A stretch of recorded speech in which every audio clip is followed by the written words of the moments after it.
Bonjour à tous, bienvenue dans notre nouvelle émission de Top Sport. Aujourd'hui, pour m'accompagner, quatre consultants invités. À ma gauche, tout d'abord, Bruno Govers et Philippe Van de Waal. Bonjour, messieurs. Bonjour. Salut François. Et à ma droite, Bertrand Crasson. Bonjour Bertrand. Bonjour. Et alors, Benjamin Vasseur, qui est notre invité aujourd'hui. Benjamin, est-ce que tu pourrais expliquer un peu quelles sont tes différentes casquettes ?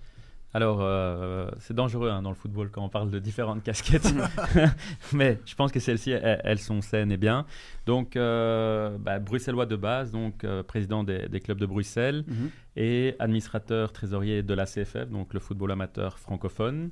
Et donc, depuis 6 ans maintenant, administrateur du football belge, donc avec ses heures de gloire et ses heures plus compliquées aujourd'hui. Mais donc voilà, fort dans le football et dédicacé à sa passion, un peu comme nous tous autour de la table.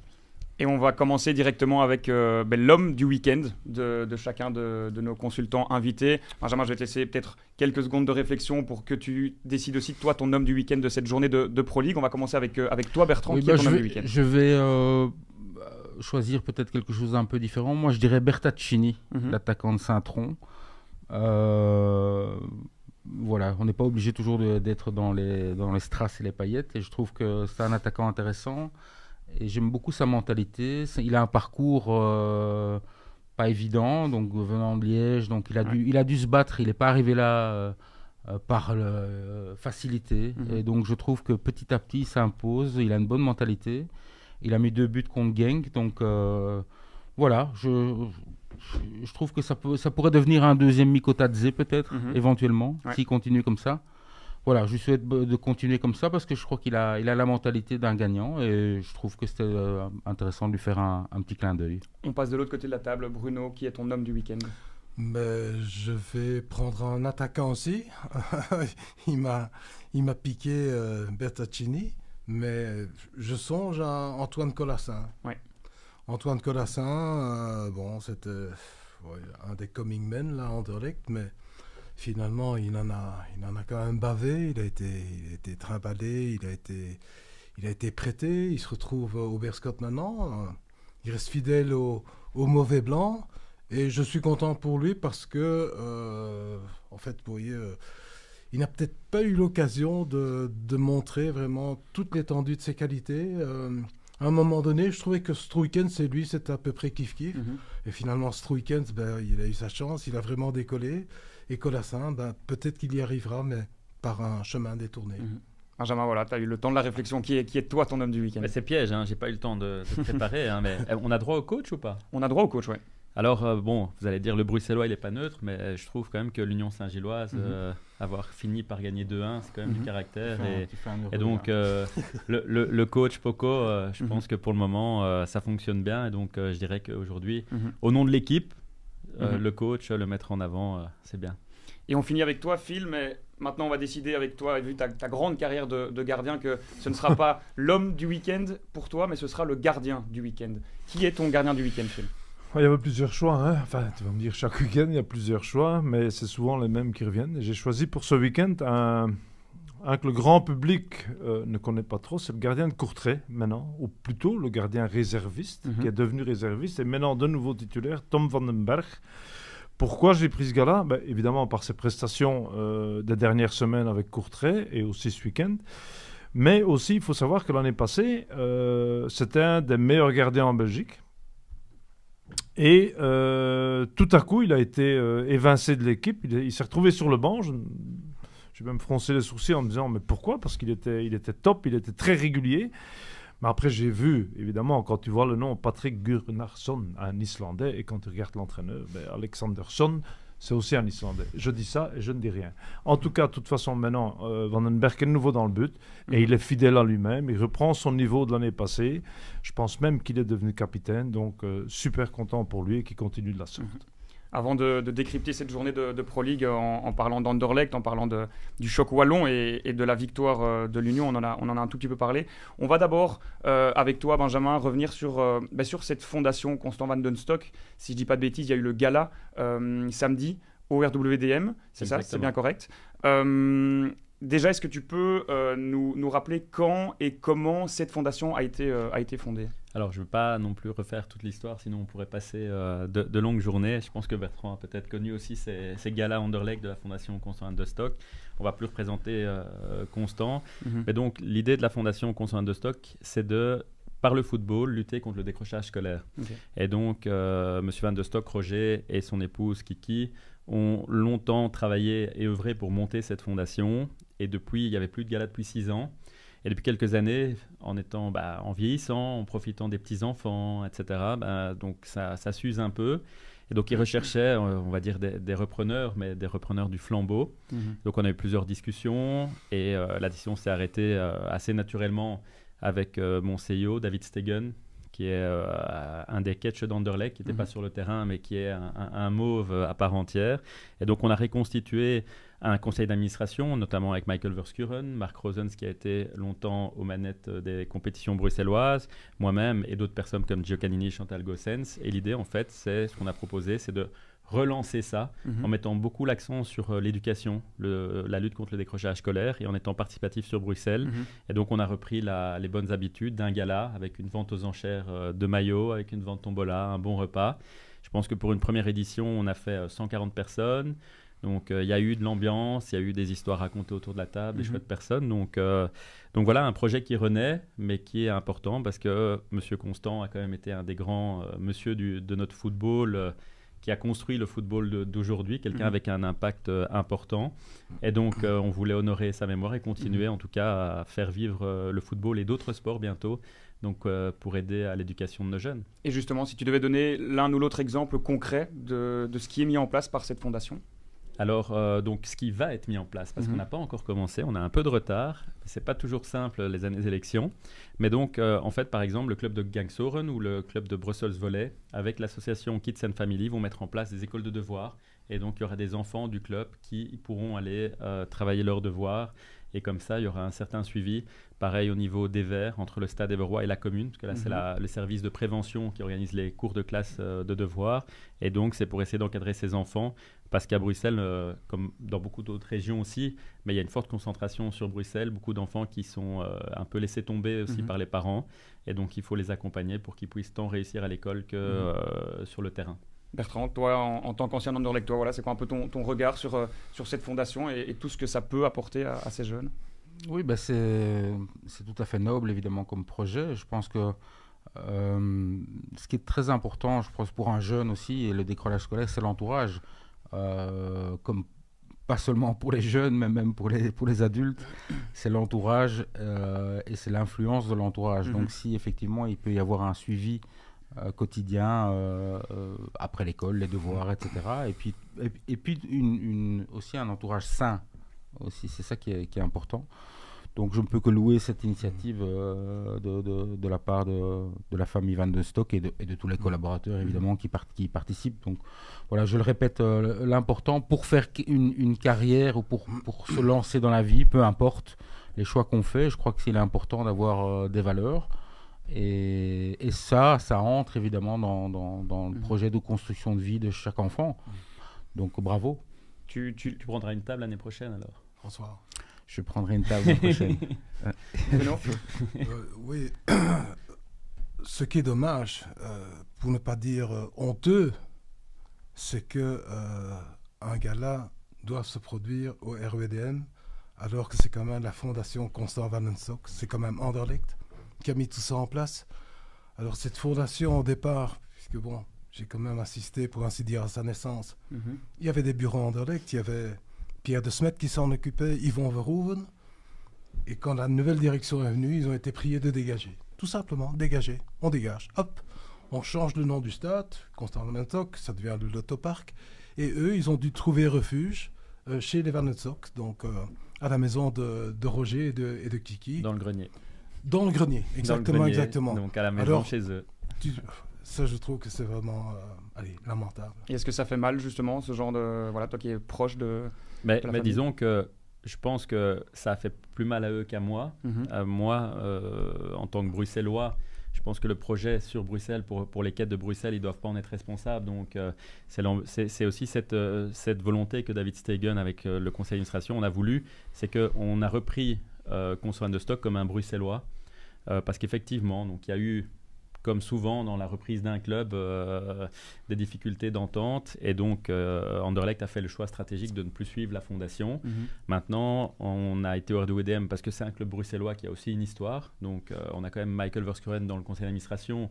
Et donc, il y a aussi un petit clin d'œil à Michel Verskuren par rapport à ça. Donc, l'Union, mais on a reçu des lots d'Anderlecht quand même. Hein, on n'a pas dû les acheter. Bravo, donc, ça, c'est sympa. Mais je pense qu'ici, voilà, les enfants n'ont pas à payer les pots cassés d'entente ou quoi. Mais effectivement, c'est fort dommage parce que la maison de la fondation, la maison du gala était à l'époque au stade Constant van der Stok. Et aujourd'hui, on a tenu le gala au RWDM. Mais qui sait, peut-être qu'après notre premier gala, on nous ouvrira la porte d'Anderlecht à nouveau. À voir. Dernière petite question, tu parlais du football, mais ça va aussi, le projet va aussi être lié à d'autres sports dans le futur? Oui, donc on s'est lié à une association européenne qui est MK. Donc, c'est une association pour tout ce qui est multisport.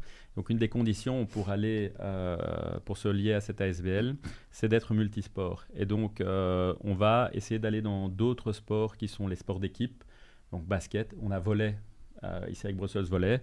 Mais l'idée, c'est de ne pas faire que du football parce que les jeunes qui vont faire l'école de devoirs, aujourd'hui, ils sont footballeurs. Demain, ils vont peut-être avoir une passion pour un autre sport. Je pense que ça, les personnes du milieu vraiment sportif, les coachs diront que jusqu'à un certain âge, il n'y a pas de problème à faire plusieurs sports. C'est même quelque chose qu'on conseille. Hein. Donc, on parlait souvent du judo, du football, mais je crois la natation, le football, il y a plein de choses qui peuvent se faire. Donc, l'idée est vraiment que le sport doit aider à éduquer nos jeunes pour demain. Très bien, en tout cas bravo pour cette fondation. On espère que ça ira bien dans le futur. Et on va rester à Bruxelles en parlant du Sporting d'Anderlecht qui a réalisé 2 matchs, disons, avec 2 visages différents. On va peut-être commencer avec toi, Phil. Un match contre Porto en Europa League, puis un 0-0 contre Louvain. Comment t'expliques ces grosses différences entre 2 matchs qui ne sont... il n'y a eu que 4 jours écoulés entre les 2 rencontres? Le match en Jupiler League à OHL, je ne le trouvais sincèrement pas mauvais. Pour dire, ok, c'était pas flamboyant des 2 côtés, mais je trouvais quand même un Anderlecht conquérant qui voulait jouer vers l'avant. Et puis, tu as OHL aussi, tout le monde. Enfin, je pense qu'il n'y a aucune équipe en Jupiler League qui va la fleur au fusil à OHL. Hein. Crois-moi que c'est pas toujours un cadeau. Et Anderlecht l'a vu. Évidemment, après ce match de la semaine à Porto, où ils étaient pour moi de nouveau sur les bons rails, comme en début de saison en Coupe d'Europe. Donc, moi, je suis toujours assez optimiste pour Anderlecht. Ça stagne un petit peu pour le moment, parce que c'est un match nul, quoi. Mais encore une fois, je trouve qu'à OHL, c'était loin d'être médiocre. C'était loin d'être médiocre. On va faire un focus sur un joueur qui, on ne va pas dire qu'il était médiocre, mais en tout cas, peut-être qu'il n'a pas retrouvé son niveau d'avant. Il y a Verskaren. Quel est ton avis, Bruno, sur ce joueur qui s'est blessé gravement, qui est revenu, mais on a l'impression qu'il n'a jamais réellement retrouvé son niveau d'antan? Non, moi je pense que Yari, mine de rien, il est arrivé à 16 ans dans le noyau, en équipe première. Il en a 23 maintenant. Ce qui est un peu dommage, c'est que justement, il a payé un lourd tribut à ses blessures. Et honnêtement, quand je vois la progression de certains, Struikens surtout, Léonie aussi, je trouve que malheureusement, s'il y a des choix à faire, pour moi, c'est plus un titulaire. C'est plus un titulaire. Et peut-être que à 23 ans, il serait peut-être indiqué qu'il rebondisse ailleurs l'espace d'une ou 2 saisons. Bertrand a connu le cas de Per Zetterberg, qui est revenu beaucoup plus fort après ces mois passés à Charleroi. Et peut-être que Verskaren aurait besoin de la même chose. Moi, ce qui me fait, ce qui m'interpelle un peu, c'est que j'ai lu un jour une interview du garçon, je crois que c'était dans Nieuwsblad, où il dit je me considère comme l'un des meilleurs 10 de Belgique. Bon, c'est déjà pas mal de dire ça, mais bon, il vaut mieux que ce soit les autres qui le disent, quoi. Mais le dire et voir la réalité, il faudrait quand même que quelqu'un lui dise Yari, c'est très bien, tu peux avoir une bonne opinion de toi, mais ça fait combien de buts cette année? 2 buts, oui, ok. Combien de passes décisives? 2 passes décisives. Si tu es un numéro 10, et que tu veux ressembler à Zetterberg ou à Metasson, tu dois avoir d'autres statistiques. Ouais. Et malheureusement, il ne les a pas. Benjamin, une question sur Jari Verskaren. Voilà, il était quand même vu comme une belle pépite du football belge. Une question bien ciblée. Est-ce que d'après toi, tu penses que Verskaren sera Diable Rouge encore dans le futur? Comme a dit Bruno, hein, c'est une question à laquelle lui-même doit réfléchir. Hein, parce que donc aujourd'hui, peut-être qu'il doit sortir du nid ou peut-être qu'en interne, il est encore un peu trop chouchouté et qu'on attend qu'il revienne. Peut-être qu'il doit sortir de cette zone de confort qu'il connaît et aller voir ailleurs pour se relancer. Mais peut-être que les Diables Rouges ont peut-être même participé à la situation actuelle, hein, parce qu'on l'a jeté donc très jeune dans le bain. Roberto Martinez l'a mis sur le terrain aussi très vite. Ça avait été décrié, mais il a quand même fait des bons matchs.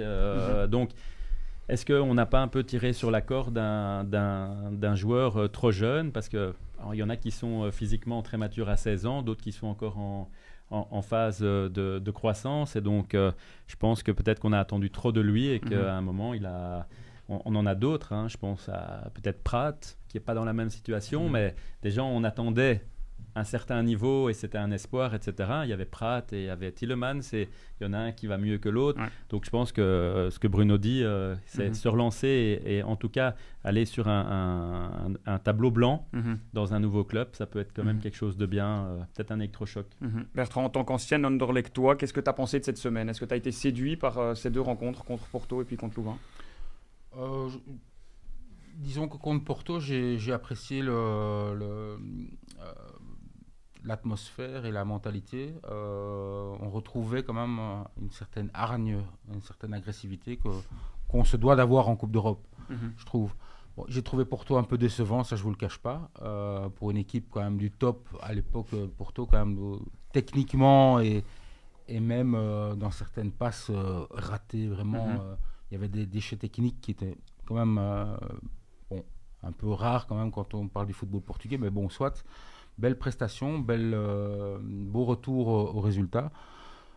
Maintenant, ce qu'on appelle les lendemains européens, c'est ça le plus, je trouve, qui est le plus difficile aussi à gérer pour cette jeune équipe, entre guillemets, ce jeune entraîneur. Et Philippe le sait très bien. Qu'est-ce qui est le plus dur après un match de Coupe d'Europe? C'est se retrouver dans des traquenards comme ça, à Westerlo, au Cercle de Bruges, à OHL, à Saint-Tron, où on vous attend avec les couteaux, comme on dit.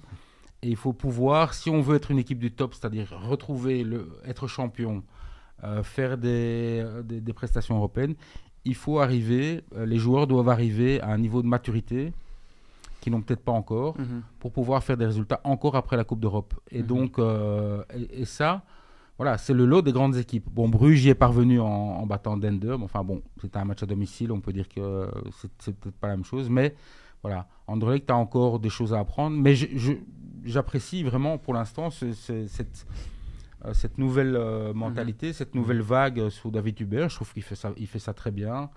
Et petit à petit, on brûle pas les étapes et on prépare cette jeune génération à ça, à devenir des joueurs de haut niveau. C'est-à-dire qu'ils peuvent répéter, c'est ça être un joueur de haut niveau, répéter les prestations de haut niveau. Donc voilà. Et justement, s'il y a un joueur qui répète les prestations de haut niveau, c'est Colin Kosemans. 4e match de championnat sans encaisser.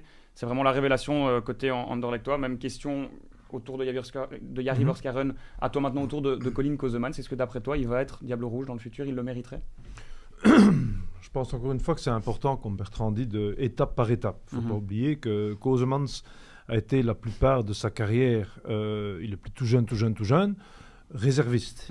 Que ce soit à Bruges, que ce soit à Gand, que ce soit à Malines, il a toujours été réserviste. Donc ici, je ne vais pas dire par rapport à toute attente, mais quand même, et même lui, ne se voyait pas titulaire en début de saison. Je pense qu'il est parti, on allait chercher un gardien, il a eu sa chance, il l'a prise à deux mains, et tout mérite lui revient parce qu'il est gardien titulaire et il fait du bon boulot. Maintenant, il faut voir, quand gardien c'est ton meilleur homme sur le terrain, c'est peut-être qu'il y a un problème de collectif aussi, mais il tient la baraque bien droite. Et c'est son mérite, tout à fait. Je pense qu'il a acquis c'est même un peu bizarre pour un gardien qu'il a acquis une expérience tout compte fait en ne pas jouant. On ne joue pas, oui, c'est ça. Il n'a Ouais. pas joué des masses. Ouais. Et là, maintenant, on voit qu'il est vraiment titulaire à part entière. Non, ça me Petite réjouit. parenthèse sur le gardien, parce qu'on a toujours... C'est vrai que quand un gardien a des arrêts décisifs à faire, moi je crois qu'il y a deux écoles. Il y a le fait de dire, oui, mais le gardien, de temps en temps, il doit faire des arrêts décisifs. Est-ce que c'est parce que Anderlecht domine, est une équipe dominante, et de temps en temps, ils se prennent rarement un contre, ou est-ce que parce que la défense est mauvaise? Donc on ne sait jamais... Enfin, moi je crois que c'est pas vraiment la réalité. Je crois que quand il a un gardien, même Courtois, on le voit au Real Madrid, une meilleure équipe du monde, il a aussi du boulot. Ouais. Aujourd'hui, on ne peut plus dire que voilà, c'est un gardien, c'est parce que sa défense est moins bonne. Je crois que la défense maintenant, c'est vrai que c'est peut-être pas la meilleure d'Europe, mais en tout cas, ils se sont améliorés, ça va mieux. Et le gardien, c'est son job aussi. C'est clair. Philippe le sait, il est là pour ça aussi. C'est pour ça que j'ai toujours ce genre d'arrêt. La tendance à juger un gardien de grande classe, et c'est peut-être bizarre, c'est quand il n'a pas beaucoup de travail. Ouais, c'est ça. Regarde des gardiens comme, on va prendre le top, on va mettre Courtois dedans, hein, Courtois, Neuer, etc. Ce sont des gars qui n'ont qu'une ou deux, trois interventions à faire par match, mais ils sont décisifs. Et ça, c'est une question de mental, de concentration, d'être là au bon moment, au bon endroit. Anderlecht qui jouera contre Westerlo en Coupe de Belgique. La dernière victoire d'Anderlecht en Coupe de Belgique. Quelqu'un à l'année du titre? Victoire finale. Victoire finale? Victoire finale. Au moins 8 ans. Même plus que ça, 17 ans, en 2008. Et si je dis pas de bêtises, Bertrand, si mes informations sont bonnes, tu l'as remporté en 94? Oui, je l'ai remporté. C'est quoi la recette pour gagner la Coupe de Belgique? La recette pour gagner la Coupe de Belgique, ça c'est une très bonne question. Parce que on va être clair, en général, c'est pas dans les priorités, surtout dans les premiers tours où on est concerné. Donc on va jouer contre des D3, des choses comme ça. À l'époque, c'était ça. Et à l'époque, on s'est fait piéger souvent. Chaque année. Hein, chaque y a des année. équipes qui tombent. Je ne veux pas dire chaque année, mais moi j'ai joué 12 saisons en Anderlecht. J'étais 6 fois champion de Belgique, mais j'ai gagné qu'une seule coupe. Donc ça veut dire quand même que dans les stats, la coupe, c'était pas notre truc. Pourquoi? Parce que voilà, on est tombé dans des pièges quoi aussi, et que on a été éliminé. Bruno encore a vu encore certaines éliminations. C'était on tombait, on allait jouer dans des stades qui étaient surchauffés, des petits stades avec un mauvais terrain, et on se faisait brutaliser quoi aussi. Donc et puis bon, on n'était pas non plus des plus motivés, ce qui n'aurait pas dû être, mais voilà, je crois que c'est ça surtout, ces petites équipes, voilà, pour eux c'était une occasion, voilà. Mais il n'y a pas de recette vraiment pour gagner la coupe, si ce n'est que avoir un bon tirage. Avoir un bon tirage, oui, parce que... Mais la coupe, je pense, par rapport à avant... Et depuis quelques années maintenant, ça reste un ticket européen aussi. C'est ça. Et donc, je pense que c'est ça aussi que, comme tu dis, on n'y mettait pas la priorité. Maintenant, il y a quand même un peu un ticket européen. Ouais. Ça peut sauver des saisons pour certains clubs. Hein. Ouais. Mais c'est ça qu'en tant que journaliste, on ne comprenait pas. C'est de se dire, au fond, tu vas au bout de 7 matchs... Était européen. Que le déclic ne se fasse pas. Bon, maintenant, j'ai vécu quand même Anderlecht de près. Je sais, un déplacement au Beerschot, après un match européen et un match difficile en championnat, c'était... On prend ça un peu par-dessus la jambe. Ils ont été éliminés à Denderleeuw. Denderleeuw, tout à fait, à l'époque, au penalty. Denderleeuw, tu te dis... Moi, je l'ai vécu carrément en finale, quand j'étais actif au Germinal Ekeren, qui malheureusement n'existe plus. C'était la finale. Et on parlait... Dans les journaux, on ne parlait même pas beaucoup de ce match-là, parce que c'était un fait conquis que Anderlecht allait gagner la finale. Et tout compte fait, on les bat 4-2, quoi. Avec un grand gardien ce jour-là? Je me rappelle plus tellement parce que je suis pas rentré chez moi pendant 3 jours après le match. Donc, je sais plus tellement. Je me souviens que Boskamp était déçu. Exactement. On va rester à Bruxelles et l'Union Saint-Gilloise. Tu parlais de Pocognoli. Avec cette victoire contre l'Antwerp, ils encaissent après 1 minute. Ils jouent quasiment toute la deuxième mi-temps à 10 contre 11. Benjamin, est-ce que d'après toi, ce genre de victoire, voilà, mentalement, tu sens peut-être l'Union lancer enfin cette saison? Je pense qu'elle était nécessaire. Hein. Donc après, il y a toujours l'effet, on en a beaucoup parlé ces dernières semaines, l'effet Lapoussin ou pas, ou quoi que ce soit, mais je pense qu'ils ont peut-être retrouvé aussi un équilibre de jeu. Mais surtout, quand on regarde les 3 saisons qu'a fait l'Union derrière ça et rester au top, il fallait s'attendre à un moment que tu n'as pas toujours cette petite étincelle qui fait en sorte que, ou cette chance qui fait en sorte que le but vienne au bon moment, qu'il y ait un arrêt au bon moment. Et donc, ici, ça permet de relancer peut-être des victoires au caractère. Et c'est peut-être ça qui feront que peut-être cette année, ils iront au bout. Ils n'ont pas été au bout les autres saisons. Peut-être que si on fait l'analogie avec Bruges, au même moment l'année passée, on ne voyait pas Bruges champion, hein, je pense. Donc, même plus tard, je veux dire, plus tard, Bruges. Hein, et donc, peut-être que c'est des victoires comme ça qui permettront à l'équipe de sortir ce caractère qui est nécessaire pour finir champion à la fin du championnat. Bruno, tu es d'accord avec la victoire aussi à Twente en semaine, qui a aussi fait du bien et qui relance finalement cette équipe en Europe? Oui, maintenant, je vais un peu embrayer sur ce que Bertrand a dit. Moi, j'ai vu Anderlecht Porto, et honnêtement, Porto... j'ai pas reconnu cette équipe par rapport à l'équipe que toi tu as rencontrée en 2000. C'est vraiment le jour et la nuit. Et je dirais la même chose de Twente. Excuse-moi. C'était flagrant quand même. Aux Pays-Bas, tu as le PSV, tu as l'Ajax, tu as Feyenoord. Mais logiquement, Twente, Vitesse, etc., c'est des équipes qui doivent être dans ce sillage. Mais là, Twente, il n'y a pas eu 3 bonnes passes d'affilée dans ce match. Donc, ceci dit, ça n'enlève rien au mérite de l'Union. Aller gagner aux Pays-Bas en déplacement, ça reste quand même une belle performance, mais le niveau, il m'interpelle quand même. On va passer au choc wallon avec le nul, arraché en fin de match par Charleroi contre le Standard, avec une question pour toi très simple. Qui va terminer devant qui? Le Standard, Charleroi? Ça, c'est une colle d'examen, ça. C'est pour ça que je te la pose à toi.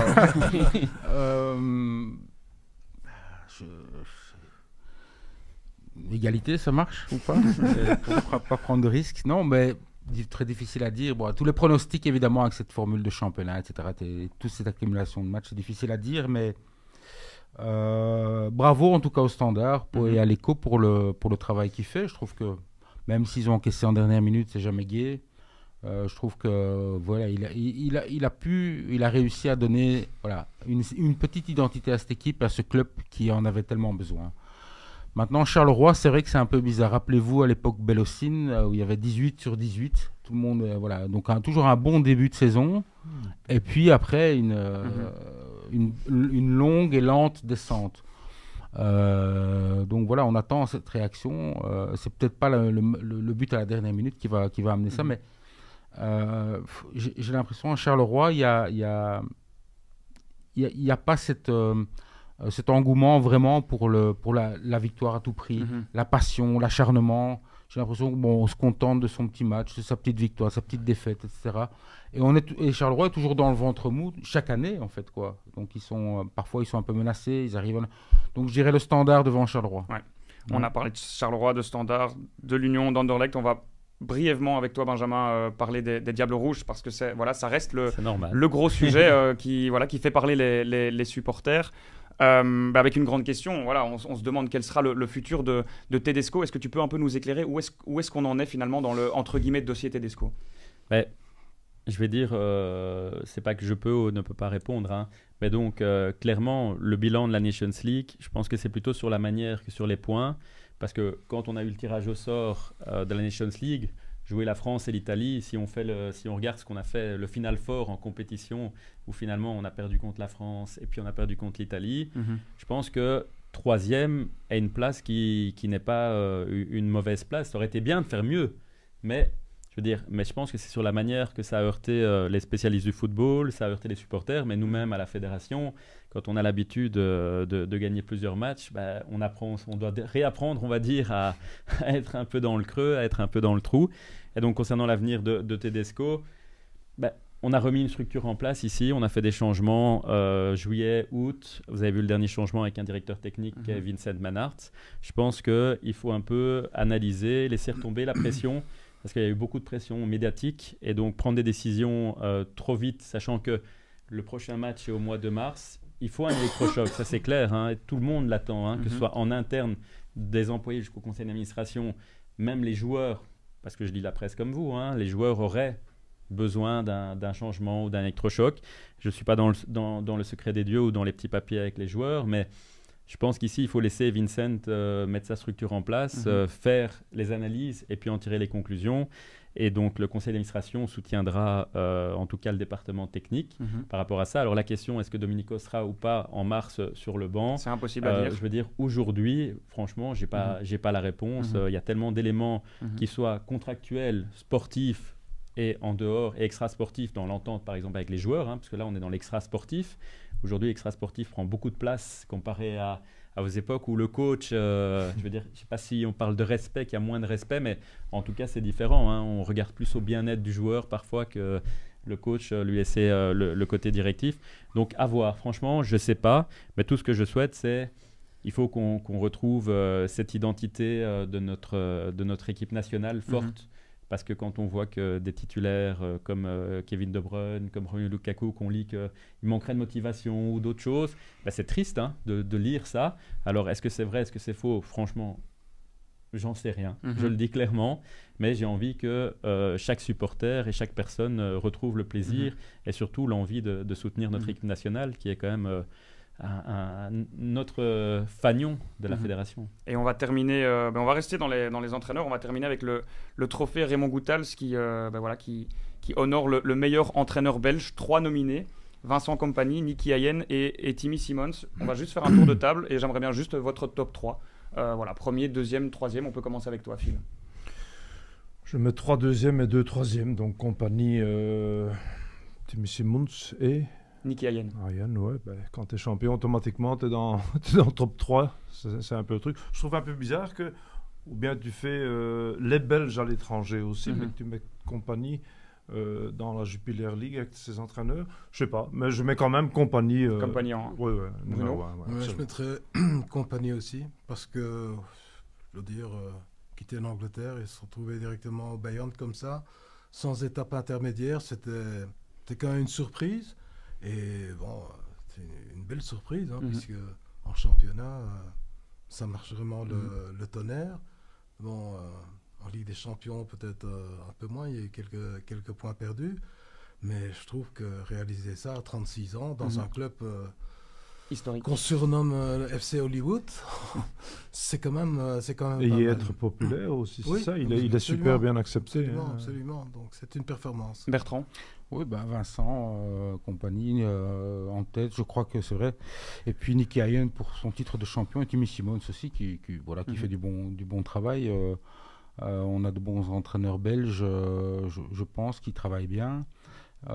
Puis bon, Kompany, oui, comment passer à côté maintenant? Je crois qu'il est unanimement reconnu aussi par des dirigeants aussi expérimentés, aussi roublards que Rummenigge ou Eunès ou directeurs sportifs en interne, et par les joueurs aussi, et avoir des résultats.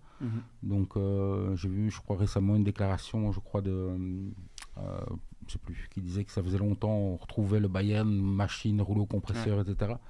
Tant mieux, c'est ça aussi le Bayern, un des plus grands clubs du monde, à son âge déjà, et avoir comme ça mis une empreinte déjà, parce que c'est un bosseur, Vincent, donc au-delà de tout ce qu'on peut penser, c'est un bosseur, c'est un gars qui passe toute sa journée au club, qui analyse tout, qui travaille énormément. Donc oui, forcément, pour moi, il le mérite. Et on finit avec toi, Benjamin. On va dire que je vais suivre la majorité, mais Vincent, pour moi, réalise, je ne vais pas dire l'impensable, parce qu'on connaît tous ses capacités, mais en tout cas, il a pris le pari. Il y en a beaucoup qui l'attendaient au tournant, qui se plantent, et pour le moment, ça marche bien pour lui. Mais là où c'est très bon pour le football belge, je pense qu'avoir des coachs belges qui sont au plus haut niveau, c'est aussi des porte-drapeaux, et c'est important, parce qu'on a connu ça. Tu l'as dit toi-même, il y a le trophée Raymond Goethals. Goethals, c'est il y a combien d'années? Et on en parle, et donc ça fait la fierté. Il y a eu Eric Guéret et bien d'autres, Paul Van Imst, etc. comme coach. D'autres coachs ici qui seront peut-être très connus aussi à un moment. Mais je pense que c'est important, en tout cas, d'avoir que ce soit anciens joueurs ou coachs qui puissent être dans des clubs comme le Bayern. Ça permet quand même de se dire que la mentalité belge, le coaching belge, même si il dit souvent qu'il est un peu le fils spirituel de Guardiola, mais je pense que c'est quand même important pour mettre en avant les qualités d'un petit pays, comme on dit souvent, comme la Belgique. Et donc on est sur la carte du coaching en Europe, donc c'est bien, c'est positif. Et on connaîtra bientôt le vainqueur et on verra si vous aviez tous raison. Merci Benjamin d'être venu parler de la Fondation Constant Van den Stock. Merci beaucoup. À vous. Merci à nos chroniqueurs et on se retrouve retrouve la semaine prochaine pour reparler à nouveau du football belge. Merci beaucoup.